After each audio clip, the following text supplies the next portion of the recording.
was it that Ted Malley said about 10 minutes ago? Did you hear what I said, or what he said, or did you hear what I heard? Well, here, I'm gonna have to put it up to you. Did you hear Ted Malley say this? More New Yorkers buy TV Guide than any other magazine. There's a sobering thought. That's a scary one. And that was snuck in there in the middle of the news and not even presented as a news item. I think that was far more significant than any comment about the Middle East or any comment about what's going. Let's try that one again. New Yorkers buy more copies of the TV Guide than any other magazine. Would you please put the Requiem on there for a minute there? For Western civilization here. Da, da, da. Someday I'll find you, moonlight behind you. La, da, da, da, da, da, da, da, da. Oh, poor New Yorkers. Oh, TV addicts. Yes, I'll award the brass figligee with bronze oak leaf palm if you can tell me whose theme song that was. Someday I'll find you, moonlight behind you. La ta ta ta, la da da da da, la da. Someday I'll find you. Gee, I'm a terrible singer. When I think of what a rotten singer Well, now, we've had several requests for Pale Hands or the Shalimar. Or is it Pale Hands next to the Samovar? I can't remember. I never could remember that one. We also had a request for my famous rendition of Mammy's Little Baby Loves Shoten and Bread, which I would be glad to render if I didn't have more important things at this time to do. For example, since it's quite evident that we're living in, it is truly a gallimaufry, really. We're some kind of a gigantic circus. We have to continue it from last night, some kind of an enormous patchwork quilt of lights and flashes, little dark things, and guys doing tap dances, and great brass bands going past, and occasionally great claps of thunder booming out of the darkness.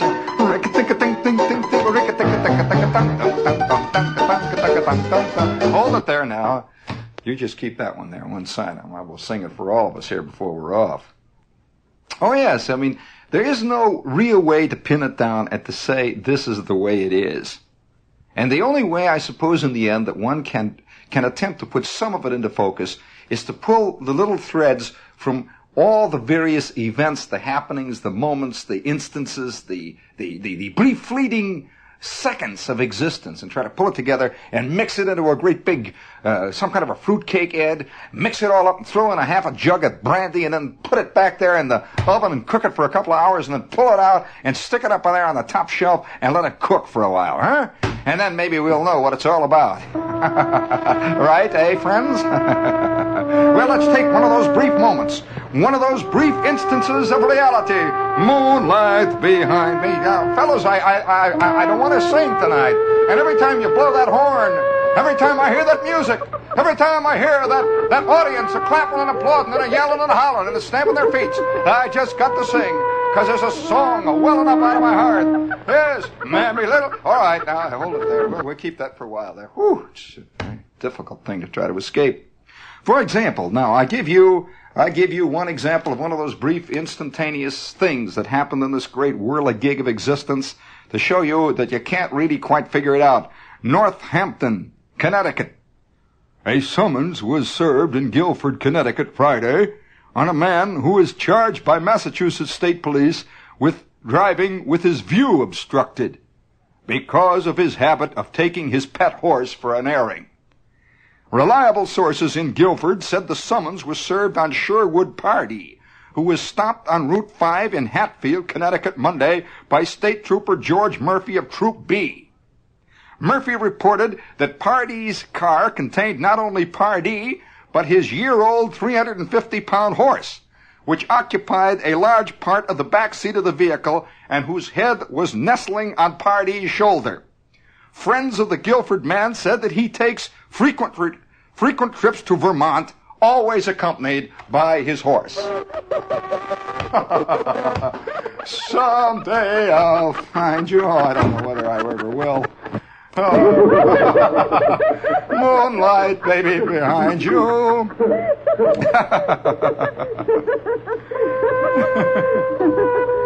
Now, if I were to write a play about this guy who takes frequent trips to Vermont to take his horse out for an airing, I mean, seriously, you know what? How can you idiots talk about the theater of the absurd when you're confronted with life?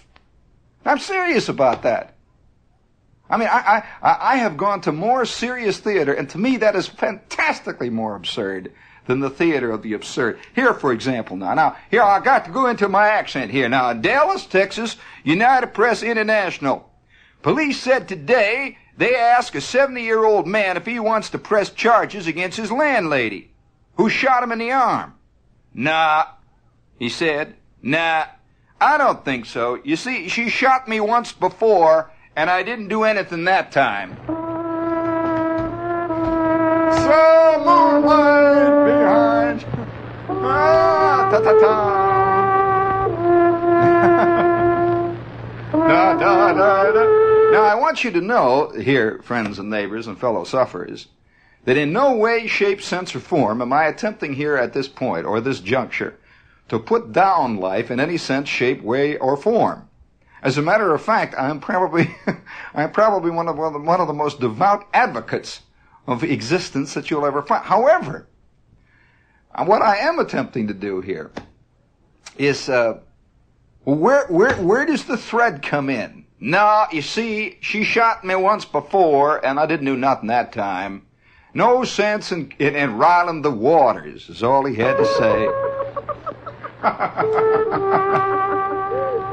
And you know, in the end, who can fault him on it? In the end, who can say he was wrong?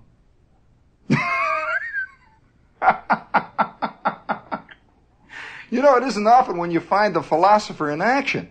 I'm serious, you know, we all talk about philosophy, and we all talk about live and let live. We all talk about turning the other cheek. But when it shows up, it becomes an actual news item.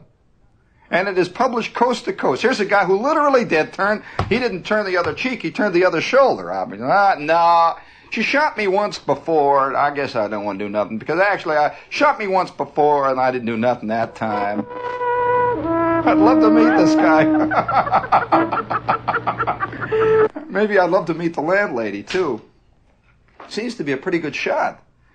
In an attempt, talk about the theater of the absurd and the great attempt that we make constantly in our lives to put it into form, to somehow make it so that we can explain it to each other, that this is love and this is happiness, this is joy and this is grief, all these things we put together. We put them up on the stage for 2.5 hours, and that somehow answers it for us. If we see it in the movie, that makes the scene. Or if we hear it in a play, and yet it never really approaches. Can you imagine what would happen if one guy just once, really wrote a play or did a movie about life the way it really is?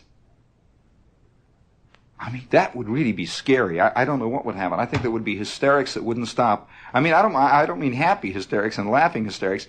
I think it would frighten people. A gigantic bowling ball has come rolling down that vast alley 7 of existence, and there you are, pin number 8.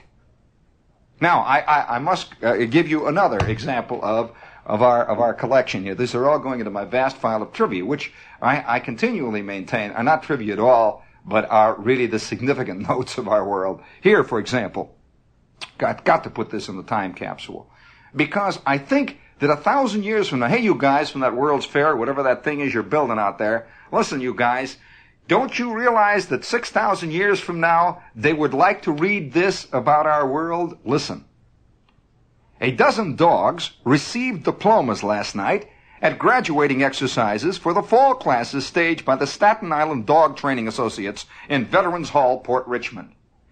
Receiving the awards were Napoleon, a miniature poodle owned by Betty Kaplan, Flicker, a German shepherd owned by Lisa Geischeit, Jet, a Doberman owned by Virginia Gogi, Bartender, a Basset owned by Helen Manley, Mechanic, a miniature poodle owned by Sidney LeBlanc, Rama, a German shepherd owned by Anne Macavecchio, Maggie, an Airedale owned by Robert Mueller, Mike, a collie owned by Ralph Wood, Butch, owned by Dorothy Wood, Shotzi, a Dachshund owned by Karen Weigert, Yax, a miniature poodle owned by Elaine Lynch, and Porgy, a German shepherd owned by Sheila Lissoni.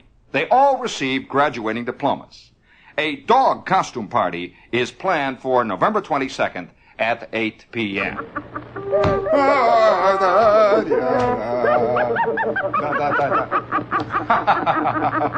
I wonder who barked the valedictorian speech. There. Our anthropomorphism knows no bounds. Now, I think this is a highly significant, a very, very significant note about our time, because it tells about our attitude towards the animal kingdom. We're trying to turn them into people.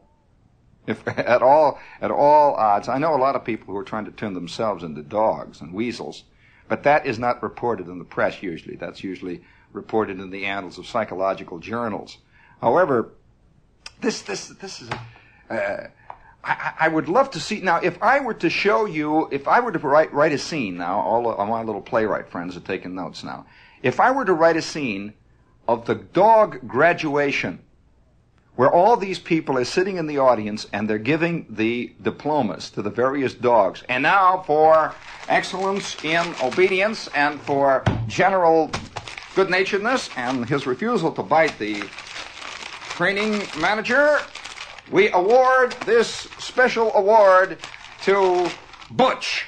Would you please come up here, Butch? Would you please come up here, Butch, and bring him up there? And now to Butch, ladies and gentlemen, we want to... And then Butch stands and faces the audience. They give him his diploma. He goes back. And then there is the air somehow in the gathering that Butch is now taking the torch from the failing hands of dogs who have gone before him. And he's carrying on the torch, lighting the way for mankind behind him. And the dogs, as each dog succeeding generation comes, more and more intelligent will they become. And more will they shun the various fire plugs in the neighborhood for other more convenient and more man-like facilities. Until finally dogs will be writing poems to people, and people, as they always have, will be writing poems to dogs. And eventually dogs will sing songs about the blonde that they fell in love with down in Miami. And Miami blondes will be singing songs about the schnauzer she had an affair with in Dubuque. And on it goes.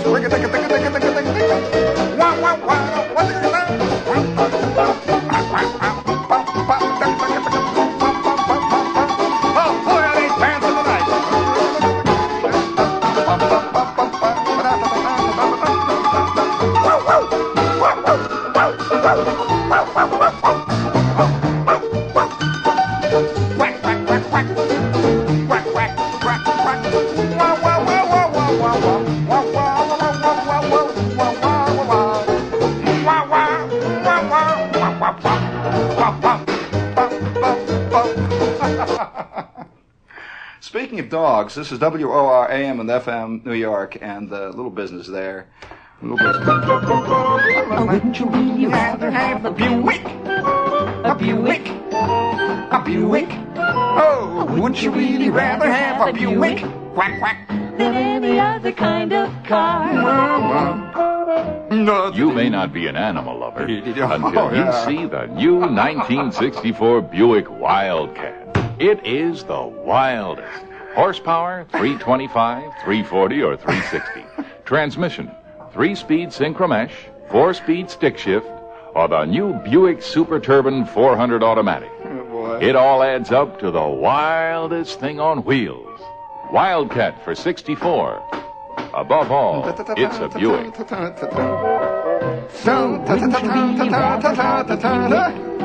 You may not be an animal lover, but you'll love the Wildcat. Quack, quack. This here. Boy, was that an unconscious gag. Just came right out. Let's see, speaking of unconscious gags, we have with us here tonight, Mandarin House. And I can see why guys in the end begin to be devotees of the senses. You know, about all you really know is that occasionally you get a kick or two out of life. and if you're a person who enjoys occasionally eating, and I mean really good food, unusual and spectacular food, I would like to recommend most respectfully and highly the Mandarin House restaurants. The one that I particularly enjoy is Mandarin House down on 13th Street between 6th and 7th. And both of the Mandarin restaurants are vaguely, subtly different because each is chefed by an individual artist. The other Mandarin House is up on 2nd Avenue, just a little bit north of 57th Street. It's on 2nd Avenue. They have bars. They're open on the weekend. Mandarin down on 13th between 6th and 7th, and the one up on 2nd Avenue. Beautiful, spectacular, fine restaurants, okay? All right, now, let's see. We also have here Christmas promos. See, make your Christmas merrier by sharing, okay? Send some money to WOR. Box 710, Times Square Station, New York. I'm a terrible person, really. You know, this Christmas fun thing really is a great thing, and every year it's a tremendous success. And if you would like to help kids throughout the New York area who are orphans and so on in hospitals, WOR every year, in case you don't know about it, every year buys a tremendous collection of really fine gifts. They don't go out and buy little plastic dolls that you squeeze. Fine gifts that are expensive gifts and that are real gifts, and they distribute them, of course, naturally free to kids throughout the area. And if you would like to help, send whatever you can to Box 710, Times Square Station, okay? Now, getting back, though, Christmas, at any given time during the year, whenever there is some kind of a big holiday, one kind or another, many truths become evident. I don't know why this is. I don't know why. Of course, there are many reasons why, probably, and we could spend the next 15 semesters on this show discussing why, for example, man feels the need for holidays, mass celebrations. Has it ever occurred to you that that's an interesting thing, that in every civilization, and even in the most primitive civilizations, there is that moment when man celebrates something. They all get together and they start beating on drums. In one way or another. Or they all get together and they start running flags up. Now, they develop a ritual, you see. The ritual itself somehow draws people together. Ritualism itself.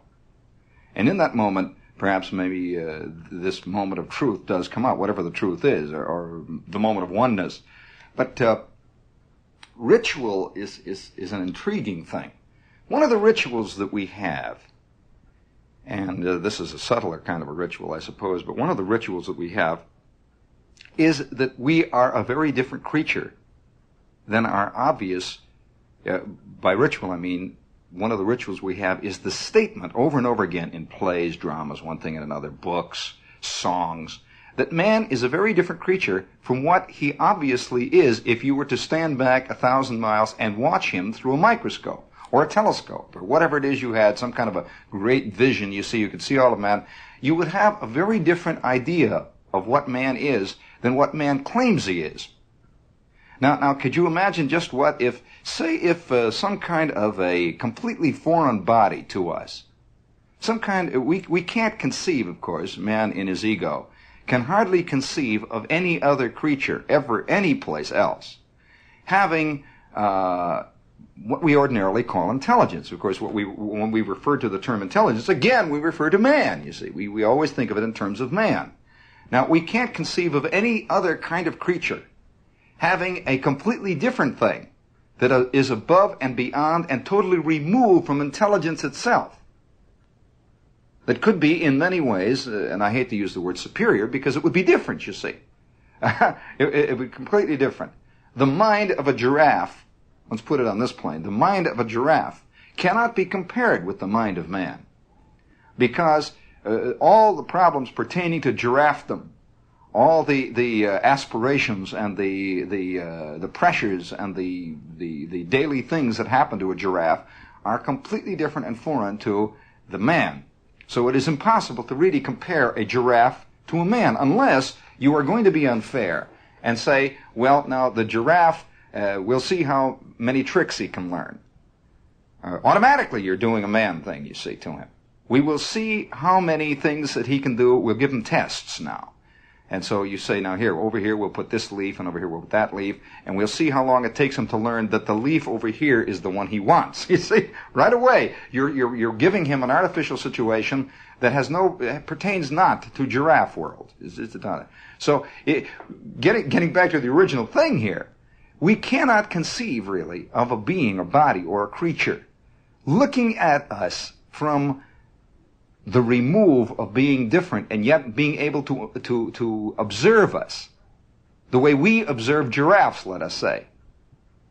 Now, can you imagine a super giraffe, some kind of a super giraffe, who has a completely different set of moral and ethical and physical and all other standards, observing us and trying to come to a conclusion as to what we are? Now, let us say that this being has what we call ordinarily intelligence. But this intelligence, we'll say again, is of a far greater or broader scope, primarily because he's not us. He can be objective about us because he isn't us. He does not have two legs. He does not have two arms. He does not have a fantastic desire to make the scene with a chick named Marie. You see, so he does not have all the hang-ups. He's in short not human. On the other hand, we can be observant about him, you see, because as we see him, let's say he's this giant glob. Well, we can observe this giant glob. You know, it comes from planet X or something. We can observe this giant glob objectively because we do not have any subjective reactions to him. Yeah, you don't feel any warmth. He only superficially resembles Aunt Teresa because he's fat. But outside of that, you know, he goes gloop. Or he's a great glob. You see, it's 17,000 feet across and 20,000 feet deep. So it's very hard to compare him with even Aunt Clara, you know. So in the end, you cannot make any. You're not subjective. You're objective, and so you will begin to observe him just the way scientists will observe the ant, or he will observe the whale, or he will observe the bluefish, or whatever it is he's observing objectively. Well, now I wonder what kind of conclusions this creature would come to, observing us, say, over a period of 1,000 years, as to what kind of a creature we are. I wonder if his observations would have any relationship at all to what we say we are. Curious. I'm very curious about that. I wonder whether there would be any parallel at all. Now, one of the rituals, of course, is that man holds a certain set of beliefs about him and about himself. And one of the rituals that we go through constantly, no matter what society it is that man is basically a friendly, gentle, beautiful creature. This is one of the basic assumptions that is made in almost all societies. And every time that it turns out to be the opposite, we think this is the unusual or the not normal situation. We say this is beyond the norm. Well, let's look at some of the things. Now, here's a little thing here that's kind of interesting now. I don't know whether just the little things now. Here, it comes out in strange ways. For example, what that glob would think of us. This could be written by the glob. I will read now to you a thing that is out of the Sears Roebuck catalog, the Christmas catalog. Here it is in 15 colors. I will read to you just a little statement that is the headline. It says, Sears puts at your fingertips more of what America's children want most. Big double-page spread, you see. And the double-page spread shows a fantastic war going on. And underneath that little line, it says, this 411-piece set, American Patrol, attacks with 90 GIs, 25 assault vehicles, and real artillery fire to overwhelm 64 realistic enemy soldiers. Yes, Sears puts at your fingertips more of what America's children want most.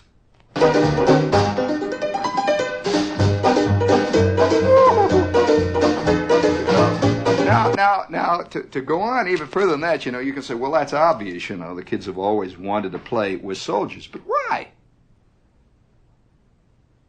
we'd like to pretend that the idea of war and all this is repugnant to us. And yet, throughout the ages, more people have written about war, have played with little soldiers, have played they are soldiers, until finally today, you know, that you can buy about 15 different types of uniforms for kids. Your kid can be a little colonel in the Air Force, for example. That's a scary thought. They're never T5s, you know. You can be a little, you can get a little colonel suit. You can get a little lieutenant colonel in the army suit, artillery, and a little thing cross cannons. And you can practically pick whatever suit you want, and the kids dig it, of course. Now, again, relating to that thing which we believe we are, which as opposed to what we are.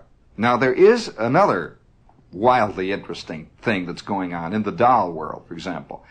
Dolls today are doing their darndest to reproduce life. Now, there is a growing trend in America, and I suppose you've become aware of it because you've no doubt seen it, of adults collecting dolls. Adults collecting dolls, as opposed to adults collecting other adults, you know, or collecting babies, or one thing else, you know, the real thing. So there's a new big thing of adults surrounding themselves with doll houses, and with little dolls of one kind or another that they can simulate life, or poodles or something else. They'll use this to simulate a real being that they're making an involvement with. And so here you have this growth of the doll thing. So eventually it has gotten to the point now where you can buy entire families.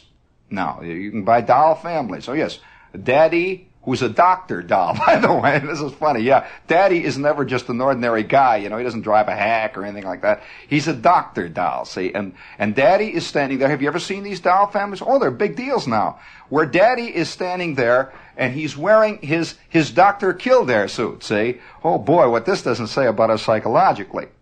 And there is the two kids, you see, they always have names like Tammy or Debbie, and there, or Barbie or something like that. So here is Barbie and there is Ken, the two dolls, the teenage dolls, you see, and Mommy. Now here's the significant thing that I noticed in the picture.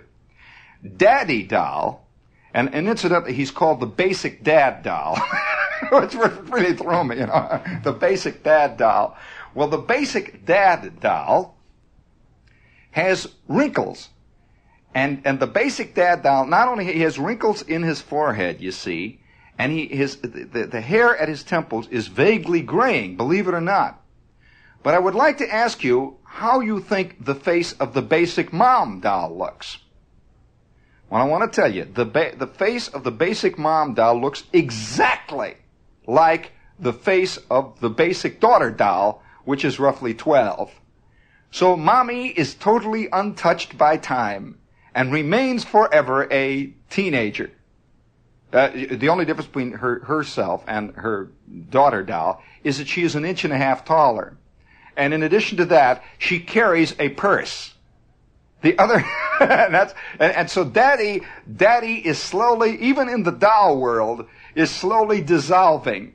So you can see Daddy standing there. The Daddy doll is shown standing in the background, by the way, in the picture, which I think is a really fascinating kind of display of the American concept of life. Daddy is standing in the background. He is graying, he is wrinkled, and he has a worried look on his face, Daddy. And Mommy is standing in the foreground. She looks vaguely like an eternal Jackie Kennedy. If you can imagine Jackie Kennedy 15 years ago, you know. So here's Jackie. So here are the four of them standing there. And then on the next pages, you can buy an entire life for these people. You can buy wardrobes for the whole crew. You can buy everything except, who knows, you know, probably even the final funeral procession can be purchased if you really go far enough. We'll come to that yet. Wait. You can buy weddings. You can buy the whole scene. And then they have what they call doll appliances. Oh yes. And so at the age of 8 or 9, already the little kid realizes that all the dolls have to have all the things. You can buy now a doll electric can opener. And oh yes, you can buy all the trivia that people have surrounded, little electric toothbrushes and the whole scene, the whole business. Now, there is a doll. You can buy even now, going further into the doll world and the concept of life, you can buy a doll now that is called something like the Busy Doll. Well, anyway, this doll, I don't know, it's probably transistor operated or something. This doll is designed to be fed, you see. And while you feed the doll, this doll throws the food all over the house. Oh, yeah, you'd say. Oh, yeah, that's right. Now, this is a reproduction of life. Of course, dolls do everything else now. They wet and the whole scene. They do all that. Now, I'm sure that on the drawing boards already is the little Eddie doll, spelled O-E-D-I-E, short for Oedipus. Yes, the little Oedipus doll that very shortly after you buy this doll and wind him up or plug him in, he grows to hate you. You see, grows to hate the little girl that owns the Oedipus doll. He has wild, insane desires about the little, oh yes, I mean, if you're going to reproduce life, you might as well go all the way, you see. And after you have this doll for about a year or so, the doll turns into a real problem. He begins to hang around with other male dolls around the corner, and all of them start wearing little girl dolls' shoes, and it gets to be a mess, terrible. Little Oedipus. Of course, and I think it would be kind of fun. Then, on the other hand, I'm sure that if the next year after that, they would have the little JD. You can buy yourself this lovely little doll that one day, while your back is turned, busts a window. And writes upon the mirror a simple 4-letter expletive.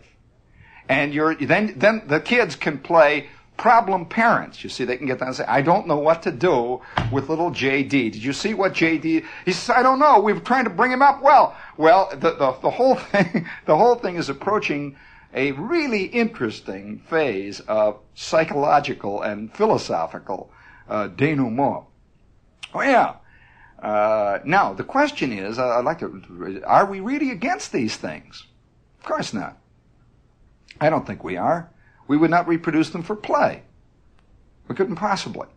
And so, again, during a time of, I suppose you might say, during a time of national Halloween or national Thanksgiving Day, or whatever the particular ritual happens to be that we're celebrating, or whatever it is in other countries, I'm sure little bits of the truth come floating out that during the year you never see.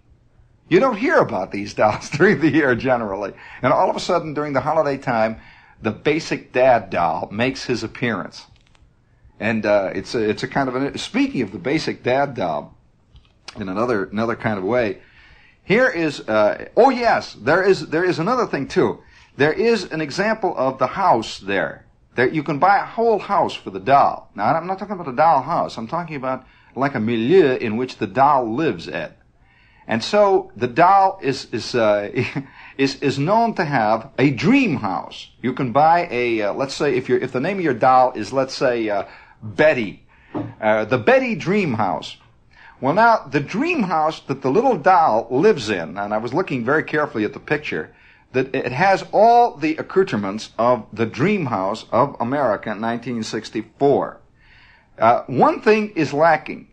Nowhere in the dream house is there even a suggestion of a bookcase or a book. The entire house is filled with things like, it's filled with electric can openers, it's filled with automatic washers, it's filled with things like TV sets and color, by the way. It says color TV on it, so the kid knows this dream house is really going all the way. You can see Perry Como in color instead of that drab, listless black and white that Perry usually shows up in. That sort of melting, listless blob. And on and on, the dream house concept is an intriguing one, too. Now, carrying the dream house idea further, the dream house will find its way into many other elements of American, and I might say other world and other society fantasies. Here's another example of the dream house world.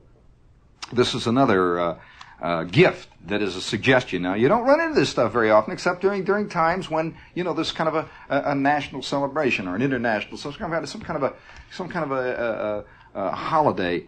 Here's one. He says, "What an elegant hideout for your TV guide. Striking gold color mylar mesh, non-tarnishable, with a dramatic big felt TV studded with rhinestones on the front."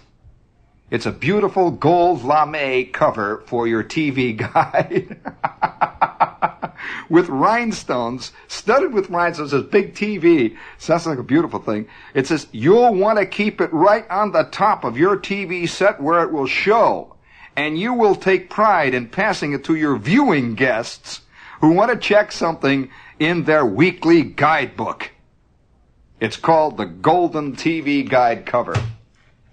I like the idea of viewing guests. I don't know what a viewing guest is, I suppose. You know, that brings up some pretty awful ideas and thoughts, too. But nevertheless, this is not in any way, shape, or form. I hope you don't feel that this is putting this down. It is in here it is. And that's life. I think critics often mistake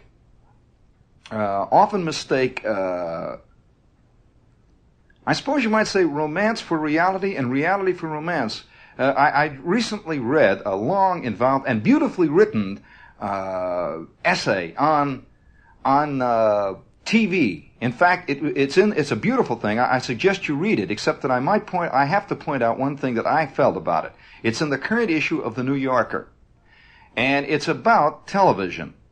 And it's a kind of a critic's looking at TV from a very philosophical standpoint, just looking at it through the grayness of that strange little flickering picture in the corner. And the critic, was continually hit by the banality of TV and the unreality of television. Well, I would like to submit to this critic that what he is talking about and what he is rating against, again, and this is the thing that has been pointed out by many others, it's just a common thing that's pointed out, but it has to be restated from time to time, that again, often what we object to is the human mind itself. It has been in my experience that in 99.9% of life, and that includes me and everybody else, I'm not excluding myself, that 99.9% of our life is banal. 99.9% of our thoughts are banal. 99.9% of our conclusions and our ideas and our whatever it is that we think about the world not only is banal, but is often non-existent entirely. We just sort of walk around and scratch. And to expect a giant form to reflect other than what really is out there is, I think, to misunderstand what is there.